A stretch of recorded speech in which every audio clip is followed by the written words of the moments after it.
श्री शिवाय नमस्तुभ्यम। हर हर महादेव। देखिए, सबसे पहले तो जो भी इस वीडियो को देख रहा है, कल सुबह एक ही बात करना चाहूंगा कि कल 15 जून आषाढ़ महीने की पंचमी तिथि पड़ रही है। और यह पंचमी तिथि इतनी खास है कि इस पंचमी तिथि पर एक बेलपत्र का भी सबसे बड़ा महत्व होता है महाराज। और कल पंचमी तिथि के दिन घर का कोई भी एक व्यक्ति, छोटा हो या बड़ा, प्रदोष काल के समय इस उपाय को कर लेना। यदि उपाय नहीं कर पाते हो तो एक लंबी बत्ती का दीपक ही प्रज्वलित कर देना। जैसे कल 15 जून की पंचमी तिथि है और यह कोई पंचमी नहीं है, यह सभी दुख कष्ट को सर्वनाश करने वाली पंचमी तिथि है। और हाँ, कल पंचमी तिथि के दिन यह 2 राशियों की चमकेगा भाग्य, क्योंकि यह आषाढ़ महीने की शुक्ल पक्ष की पंचमी तिथि है। तो कल आपको शिव मंदिर में मात्र इस छोटे से उपाय को अवश्य करना है। इस उपाय से आपके जीवन में चल रहे दुख कष्ट, परेशानियां, धन संपदा से जुड़ी बड़ी से बड़ी समस्या सभी जड़ से समाप्त होती है। कल यानी 15 जून आषाढ़ महीने की पंचमी तिथि है और इस दिन एक ऐसा चमत्कारी उपाय है जो अगर कर लिया तो दुख दर्द परेशानी जड़ से खत्म हो जाएंगे। घर का कोई एक व्यक्ति कल प्रदोष काल में एक हल्दी वाला दीपक जलाए, बस इतना सा उपाय, और फिर देखो कैसे किस्मत खुद दरवाजा खटखटाती है। ये पंचमी तिथि कोई साधारण दिन नहीं है, ये दिन मनोकामना सिद्धि का दिन है। और हल्दी दीपक का ये छोटा सा उपाय बहुत बड़ा चमत्कार कर सकता है। बस आपको चाहिए एक मिट्टी का छोटा दीपक, थोड़ा सा देसी घी, रुई की बाती और थोड़ी सी हल्दी। प्रदोष काल में भगवान विष्णु या माता लक्ष्मी के सामने दीपक जलाएं और अपनी मनोकामना मन ही मन बोलें। तो कल के दिन 15 जून को ये एक हल्दी का दीपक वाला उपाय जरूर कर लेना, क्योंकि ये दिन बार बार नहीं आता। और ध्यान रखना, कल की पंचमी तिथि 2 राशियों के लिए तो भाग्य बदलने वाली है। मेष और कर्क राशि वालों, तुम्हारा समय शुरू होने वाला है। तो सुन लो भाई, कल के दिन कर लेना ये एक हल्दी का दीपक वाला उपाय। मनचाही मुरादें पूरी होंगी, चमत्कार खुद दिखेगा। जो भी भक्त इस उपाय को सच्चे मन से करेगा, उसके जीवन में सुख, समृद्धि और शांति स्वयं चली आएगी। कि आपको उपाय को तो करना ही है, लेकिन सच्चे मन और सच्ची भावना से करना है, क्योंकि यह कोई छोटे मोटे उपाय नहीं है।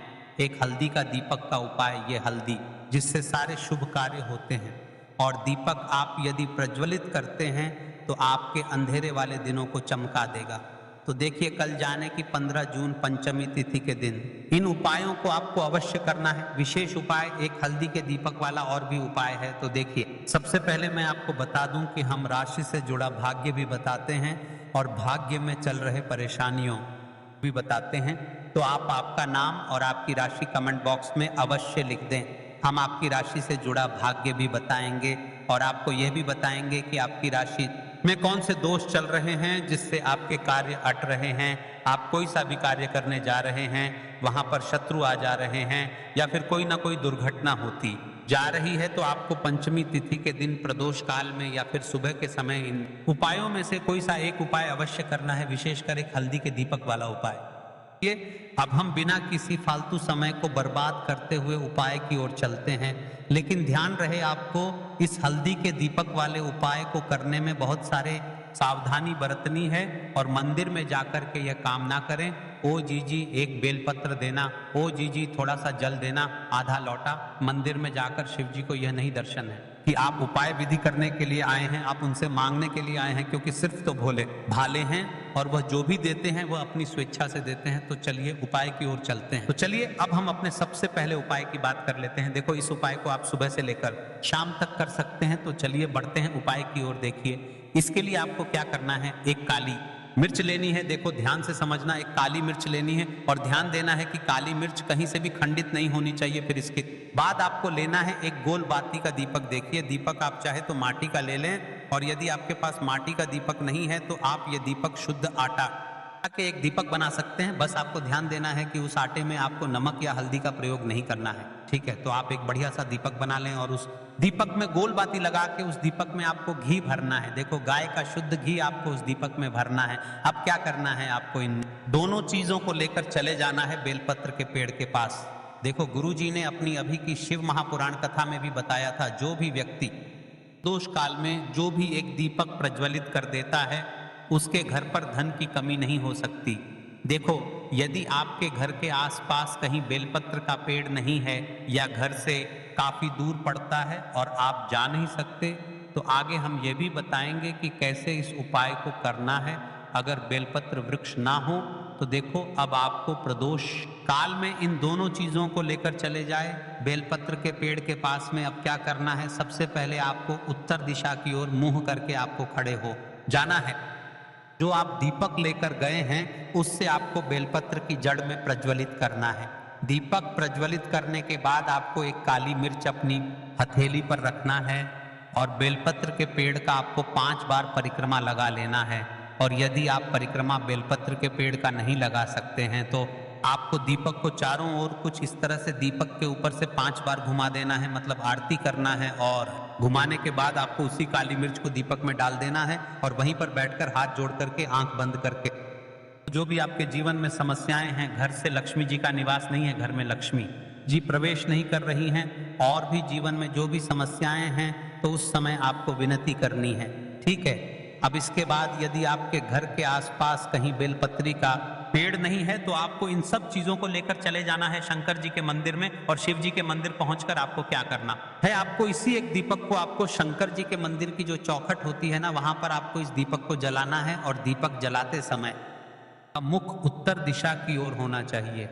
दीपक जलाने के बाद आपको क्या करना है, एक काली मिर्च अपनी हथेली पर रखना है और आपके जीवन में जो भी समस्याएं हैं, चाहे वह समस्या परिवार को लेकर हो या फिर धन को लेकर हो, वह अपनी वह समस्या बोलनी है। और बोलने के बाद आप उसी काली मिर्च को दीपक में डाल देना है और आपकी कामना पूर्ण हो जाए, घर में लक्ष्मी जी का निवास हो, ऐसी कामना आपको कर लेनी है। देखिए शंकर जी की मंदिर की जो चौखट होती है ना, उसमें 33 कोटि देवी देवता निवास करते हैं। यदि आप वहां पर दीपक जलाते हैं तो इससे भगवान शिव तो प्रसन्न होते ही हैं, साथ ही आपको 33 कोटि देवी देवताओं का आशीर्वाद प्राप्त होता है। और वह सभी प्रसन्न होते हैं जिनके आशीर्वाद से आपकी कामना 100% पूरी होती है। आप ये उपाय जरूर करिएगा, बहुत ही छोटा सा उपाय है, करके देखिएगा। देखिए अब हम जान लेते हैं गुरु जी द्वारा बताए गए दूसरे उपाय के बारे में। इस उपाय के लिए आपको मात्र 2 लौंग लेनी होगी, यानी कि आपको एक लौंग का जोड़ा लेना है। 2 फूल वाली आपको लौंग लेनी है। लौंग का जोड़ा कहीं से भी खंडित नहीं होना चाहिए, इस बात का ध्यान।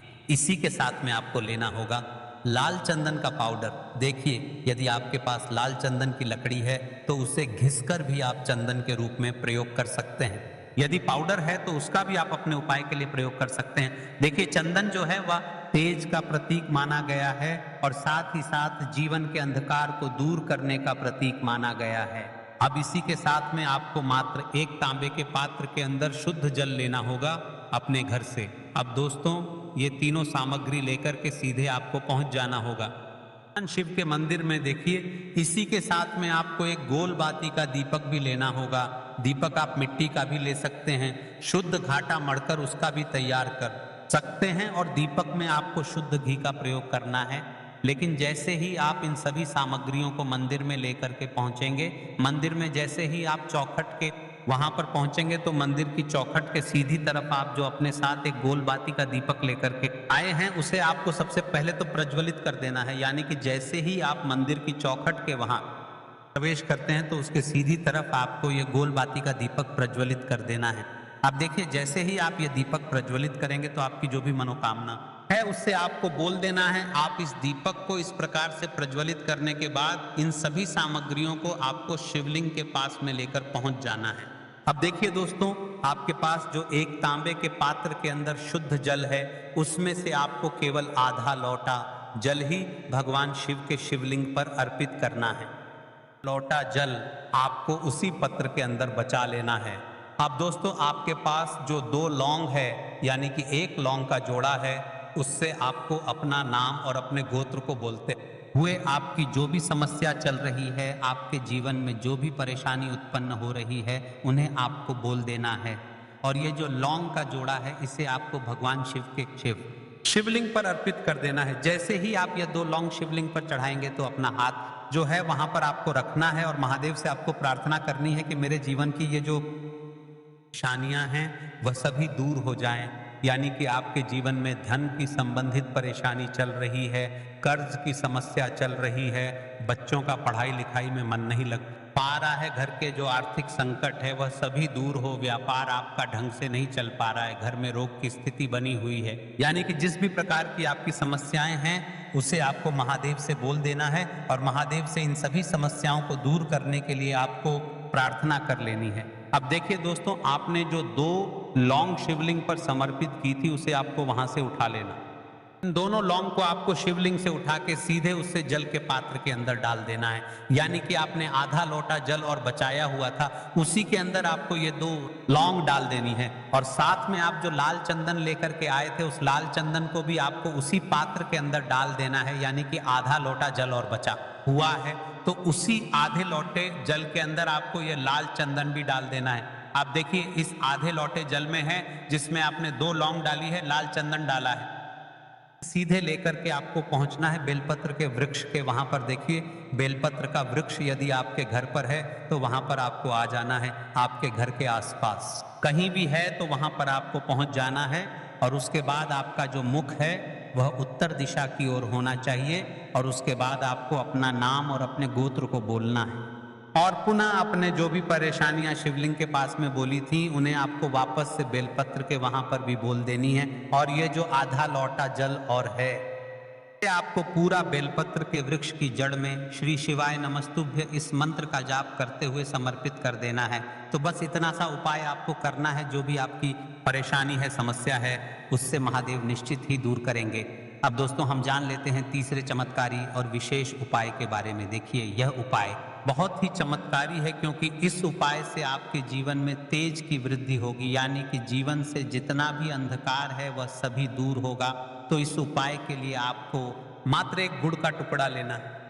का टुकड़ा आपके जीवन में तेज की वृद्धि करता है और साथ ही साथ आपके जीवन से जो अंधकार है उसे दूर करता है। इसी के साथ में आपको एक चावल दाना यानी कि अक्षत का दाना लेना है। यह चावल का दाना आपके जीवन में सुख शांति को लेकर के आता है। आपके जीवन में धन की जितनी भी परेशानियां हैं उन्हें समाप्त करता है। इसी के साथ में आपको मात्र एक हरा मूंग लेना है। हरा मूंग जो है वह बुध ग्रह को प्रसन्न करता है। देखिए, हरे मूंग का उपाय करने से बुध ग्रह मजबूत होता है। बुध ग्रह के मजबूत होने से बुद्धि, ज्ञान और विवेक की प्राप्ति होती है। तो यह तीनों ही सामग्री आपको एक एक लेनी है। यानी कि एक गुड़ का टुकड़ा, एक चावल का दाना, एक हरा मूंग आपको लेना है। देखिए, हरा मूंग का दाना और चावल का जो दाना है वह आपको सबूत लेना है, खंडित नहीं होना चाहिए।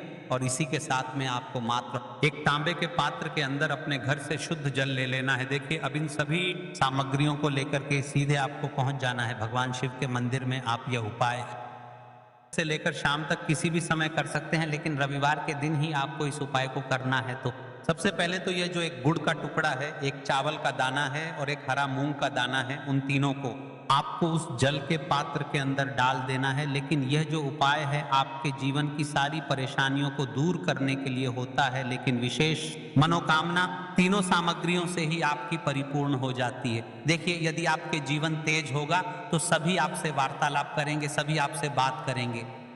आपका जो मान सम्मान है वह बढ़ता है। और चावल का जो दाना है वह धन में वृद्धि करता है, मन की शांति के लिए होता है। और हरा मूंग जो है वह बुद्धि, ज्ञान और विवेक की प्राप्ति के लिए होता है। अब देखिए, ये जो एक पात्र है, इससे आपको भगवान शिव के शिवलिंग पर धीरे धीरे अर्पित कर देना है। श्री शिवाय नमस्तुभ्यम इस मंत्र का जाप करते हुए और तुम रुकेश्वर महादेव का मन में स्मरण करते हुए, लेकिन तुम रुकेश्वर महादेव का स्मरण करने से ये जो उपाय है और अधिक प्रभावशाली हो जाता है। तो तुम रुकेश्वर महादेव का स्मरण करते हुए यह उपाय करने से आपके जीवन में जो भी अशांति है वह सभी दूर हो जाएगी। तो इस प्रकार से आपको यह सुंदर सा उपाय कर लेना है। इसके बाद बात करते हैं तीसरे उपाय की। देखो, ये उपाय बहुत ही अचूक उपाय है जो आपको करना है। देखो, इस उपाय के लिए आपको 2 दीपक लेने हैं। देखो, दोनों दीपक आपको मिट्टी के दीपक लेने हैं। उसके बाद आपको दोनों दीपक को प्रज्वलित करने के लिए आपको लंबी बाती लेनी है और दीपक घी और सरसों के तेल से दीपक प्रज्वलित करने हैं।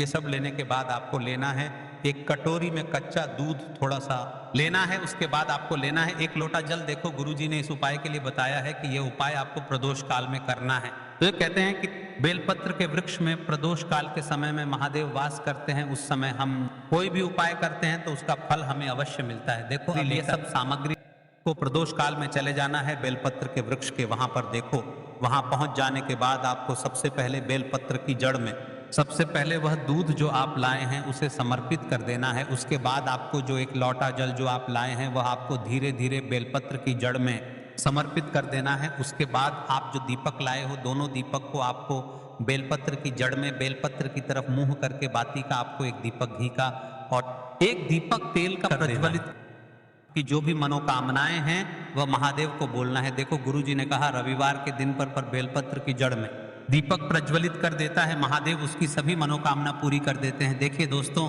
आज के इस वीडियो में रविवार के दिन किए जाने वाले 3 बहुत ही सुंदर से उपाय बताए हैं जो आपको करने हैं। अगर आपको हमारी ये वीडियो पसंद आई हो तो हमारे इस वीडियो को लाइक करें और कमेंट बॉक्स में लिखें हर हर महादेव जय मां लक्ष्मी। के लिए आपको लेना है 11 चावल के दाने। गुरुजी ने कहा है के दाने खंडित नहीं लेने हैं, बिल्कुल साबुत होने चाहिए। उसके साथ में आपको लेना है एक बेलपत्र। बेलपत्र का भी एक नियम है, अगर आपके पास बेलपत्र नहीं है तो आप शिवलिंग से उठाकर उसको पुनः शुद्ध जल से धोकर इस्तेमाल कर सकते हैं।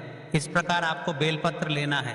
इसके बाद आपको एक लोटा जल लेना है। अब ये सब सामग्री लेकर आपको जाना है महादेव के मंदिर में। देखो अब आपको उत्तर साइड में खड़े हो जाना है और सबसे पहले आपको एक बेलपत्र अपने हाथ पर और 11 चावल दाने रखकर के ऊपर अपना नाम और गोत्र बोलते हुए समर्पित कर देना है और ओम नमः शिवाय श्री शिवाय नमस्तुभ्यम का लगातार जाप करना है। अब आपको जो एक लोटा जल साथ में लेकर आए थे उसे धीरे धीरे बेलपत्र और चावल दाने के ठीक ऊपर आपको समर्पित करते जाना है और शिव पुराण के मूल मंत्र श्री शिवाय नमस्तुभ्यम का 11 बार जाप करना है और अपनी मनोकामना बोलते जाना है। देखो बस छोटा सा उपाय करना है, देखना एक दिन आपके सब काम बनने लग। गुरु जी का बहुत ही विशेष उपाय है। चलते हैं तीसरे उपाय की तरफ। देखो इस उपाय के लिए आपको लेना है एक गोल बाती का दीपक। आप चाहे तो मिट्टी का ले सकते हैं या फिर घर से शुद्ध आटा मढ़कर उसका दीपक आप तैयार कर सकते हैं। इसके बाद आपको लेना है शुद्ध गाय का घी। अगर वह नहीं है तो कोई भी देसी घी इस्तेमाल कर सकते हैं जिससे आपको दीपक प्रज्वलित करना है। देखो अब ये सब सामग्री लेकर आपको जाना है प्रदोष काल में आपके घर पर तुलसी जी के घेरे के पास में। देखो यह उपाय तो आपको अवश्य करना है। देखो वहां पहुंचकर सबसे पहले वह दीपक आपको प्रज्वलित कर देना है और ओम नमो भगवते वासुदेवाय नमः का 11 बार जाप करना है। उसके बाद आपको अपने सीधे हाथ में थोड़ी हल्दी लेकर उस दीपक में अपना नाम और गोत्र बोलते हुए डाल देना है। उसके बाद माता लक्ष्मी से आपको प्रार्थना करना है कि हे महालक्ष्मी हमारी सभी दुख तकलीफों को दूर करो, हे महादेव हमारे सब दुख कष्टों को खत्म करो। इस भावना से आपको यह उपाय करना